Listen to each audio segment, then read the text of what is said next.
د پښتو ادبي ټولنې تخبیت تاریخ چې کوم دی دا ډېر لوړ ژور او خور دی. د دې تنظیم ابتدا تقریبا چې جولای میاشت وه په 1960 کې د دې بنیاد ما کېښودو. خوشحال باچای صدر و د پیرسدو د باباجي صاحب نور صاحب مجاهده.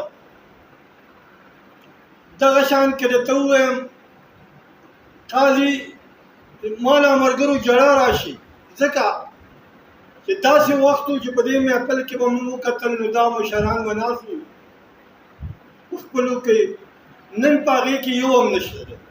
زه ډېر زیات خفه کېدم، ډېر.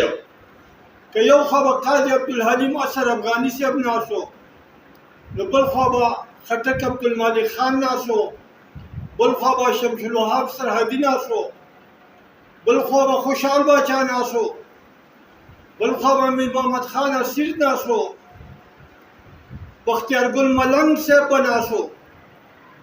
نو هغې کې یو هم زیرو نشته دی. نو ما هغه حالات جوړوي. ورونو د پښتو ادبي ټولنې ملګرتیا ټولې تخبیه کړې ده، خو دې کې داسې څه کسان وو چې د هغوی ما سره یو ضد و. هغوی دا تنظیم ورانول غوښتل، دا تنظیم یې ختمول غوښتل. یو څو کسان داسې شته او اوس هم شته دی، لیکن تاسو په خپل رب یقین وکړئ چې لا اله الا الله محمد رسول الله چې په ما داسې وخت راغلی دی چې ما به د ځانه نومونه ولیکل، تخلص به مې ورته کېښود او اخباري پروګرام به مې ورکړو. ما د پښتو ادبي ټولنې دا پروګرام یو کال یو نیم کال مې داسې چلولی، خو هغوی ته مې ویلې چې په حکم د خدای راځئ ورسر به ټیټوئ در ستاسو ملګرتیا نه کوو او دې ته به مې راولمه. په دې کې صدارتي انتخاباتو شو، ما د صدارتي انتخاباتو ګټل. په راروان پروګرام کې یو کس دوه پاڅېدلو چې هغه ډېر لالچیان وو، هغوی ویل موږ دی صدر نه منو، موږ پلانکي صدر. نو میر محمد خان اسیر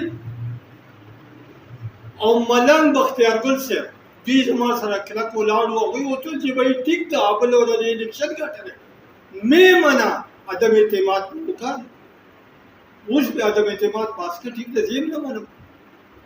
خیر ما ورته په دې ډول ما ستا پلار باندې زه ستا د پلار هم صدر همداسې مې ورته وویل. ما دا به په ټیټه کوله به یې ما زه ستا په سر خور یم صدر یې به ما داسې نو هغوی چې کېده یو تنظیم یې راته جوړ کړو لیکونکي دوستان.